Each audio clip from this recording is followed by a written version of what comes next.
Sandberg, escrevendo seus textos misturado com crônicas, a suspensão do Twitter produz danos colaterais. Muitos jornalistas pontuando isso.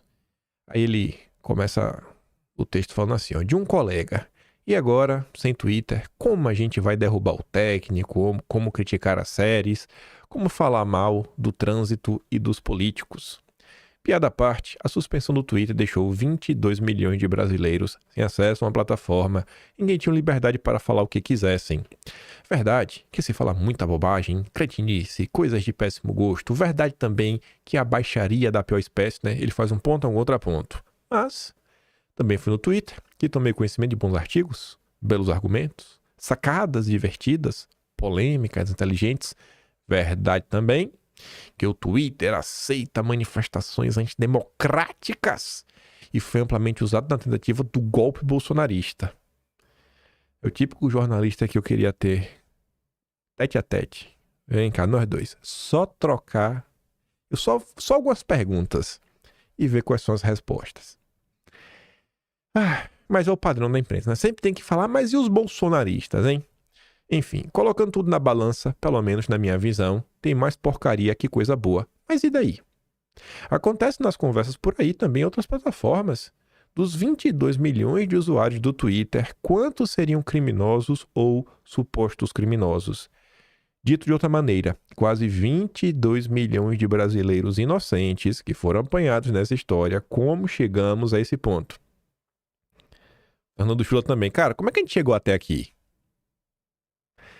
No plano imediato, todos sabem a resposta. O ministro suspendeu o Twitter porque o dono, né, o Elon Musk, se recusa a nomear um representante legal no Brasil. Não pode, ponto. Mas tem muita história antes disso que envolve algo essencial. Quem veio primeiro, o ovo ou a galinha? Olha como essa história vem se repetindo na imprensa, dia após dia, dia após dia. A turma está começando a fazer uma... Eles estão revisitando a história. Né? Eles estão reanalisando a história. Talvez os jornalistas deixaram algumas pontas soltas ao longo desses anos que os fizeram olhar para tudo, passar de uma forma meio turva, né? Talvez seja hora de recalcular a rota. Tempos atrás publiquei um livrinho intitulado Neoliberal Não, Liberal, pela editora Globo. São ensaios variados, a partir de colunas no jornal. É como me considero liberal. E para um liberal, o valor essencial é a liberdade de expressão. Corolário. Não pode haver censura prévia. É a mesma coisa que o Fernando Chula está falando. Não precisam me dizer que liberdade supõe responsabilidade ao praticá-la. Todo mundo é responsável pelo que diz e faz. Claro que ninguém pode gritar fogo na sala de cinema lotada, mas também não se pode proibir que falem dentro do cinema. Liberdade e democracia supõem riscos que devem ser controlados. Como? Bom, em princípio, é simples para um liberal. Se o cidadão comete um crime no discurso ou nos atos, tem de ser punido por isso, e para isso existe a justiça independente para apurar, investigar, processar e sentenciar.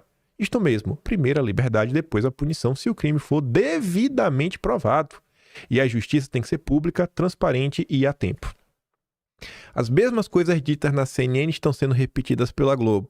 Foram ditas pelo Estadão e também pela Folha de São Paulo. Olha como o clima no Brasil vem mudando.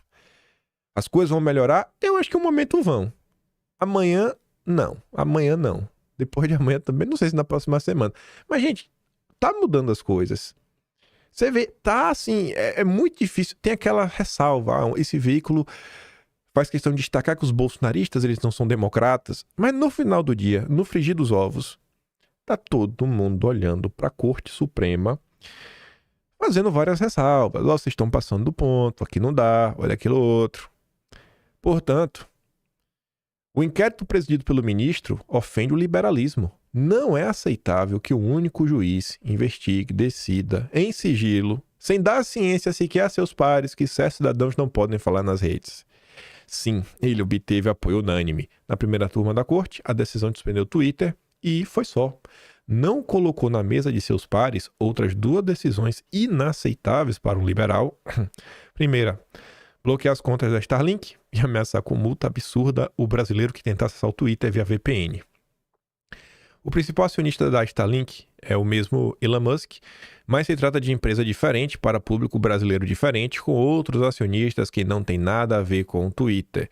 E ameaçar com multa quem tenta acessar o Twitter é coisa de regime arbitrário. O que vai fazer a corte?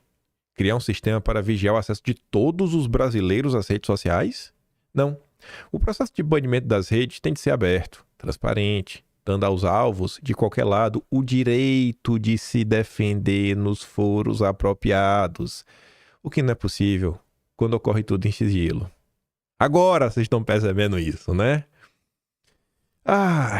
Sei que há muitas outras questões envolvendo as redes e as big techs, mas os diversos problemas são usados para justificar